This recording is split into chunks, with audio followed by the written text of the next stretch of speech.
So this is how I lost 100 pounds. Me, how I did it. On her wedding day, Georgia Malbrough made a promise to herself. She would return to the same place a year later, a changed woman. Weighing more than 200 pounds, the stay-at-home mom realized she wasn't able to keep up with her kids. She wanted to shed more than pounds, addressing a need to challenge her own insecurities. And so she started to walk, and that led to 6 days at the gym. At the same time, she began counting calories and learning about the foods she was choosing. First thing that you need to do is look at your grocery list, track your calories you eat. She documented her journey on social media, racking up more than 300,000 followers and countless positive messages. I want to challenge you guys to take this next month or however long you're quarantined and build a new habit. Now she's sharing her own story in hopes of inspiring others. All right, Georgia joins us live alongside Keri Glassman, who's a registered dietitian. We're going to talk to Keri in just a minute. But Georgia, first of all, congratulations. I mean, wow, this is like one of those moments that was life-changing, and it doesn't happen in an instant. So when you made that decision to try to drop the weight on the beach that day, how did you kind of stay motivated through the process? I had to realize that I was never going to be motivated and that I had to work on my self-discipline and developing a routine. So day one, you just started walking. I mean, I think any of us can do that. You were just like, you know what, I'm going to try walking. How far did you walk? You just walked a couple of days a week? I strapped my little girl in. I baby wore my newborn, and I walked about a mile at first, and that graduated to 2 miles.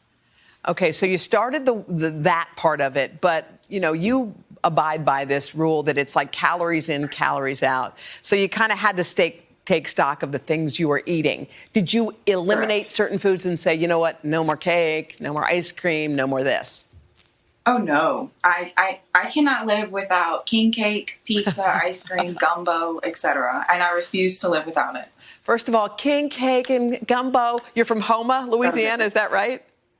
Yes, ma'am. One of the coolest cities around, by the way. Okay, so did it come off quickly? Because you ate in moderation all the things you liked, right? Yes, ma'am. Okay, did the weight come off quickly, or did it take a while? It took a while at first just for me to be consistent. And then once the consistency set in, I started seeing results even whenever I didn't look for them. Okay, so you went from walking, and all we're seeing are videos of you with kettlebells and weights and stuff. How did you graduate to that? I gave myself 3 months to be consistent with walking, and then I decided I would invest in a gym. And then I got into the gym and started walking on the treadmill and then just Googling the moves that I saw other people doing while also scrolling through Instagram looking at other workouts. How did it feel to go back to the beach that day 1 year later with your hubby and say, I did it? How did that day feel like? I honestly never felt more proud of myself. I think this is the first thing I've ever done in my entire life that was just for me.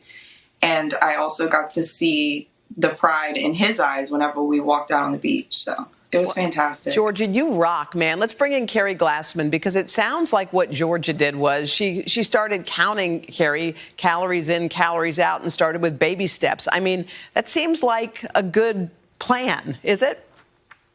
So absolutely. And first of all, congrats, Georgia. You did such a fabulous job and have really committed to a new lifestyle. And it is just so admirable. So it can be a really good plan for people to start that way. Counting calories when you're first starting can be beneficial for people, although I'm not the biggest calorie counter, because you do want to remember that all calories are not equal. 100 calories of jelly beans is not going to be the same as 100 calories of apple slices and peanut butter. One is going to provide healthy nutrients and maybe satisfy you. One may increase cravings and not provide you with any beneficial nutrients. Also, hormones play a role. They play a role in our cravings as well as how we metabolize food. So it can be a great start, and it worked amazing for Georgia. But you just want to remember that all calories aren't equal. And I also liked her exercise plan. I mean, it just started so basically, like, I'm going to walk. Let me walk for a mile. I have my baby.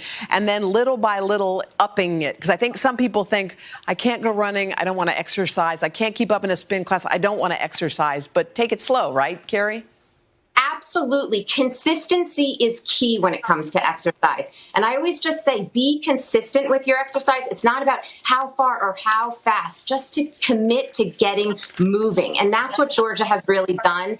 And she's done an incredible job with it. Georgia, can you just give some words of motivation? People are on the couch right now and they're eating Pringles. I don't care if it's only 9 o'clock in the morning, but what's some advice? Get up and go pick those Pringles up. Yeah, exactly. That's my only advice. Just get up. Get up and just take a step. Take a step forward. Well, you did it. One step. Proof is in your pictures. Congrats on you. I know all you wanted to do was be around for your kids for a long, long time, and we have a feeling you just did that. So, Georgia, thank you. Keri, thank you. You're welcome. All right.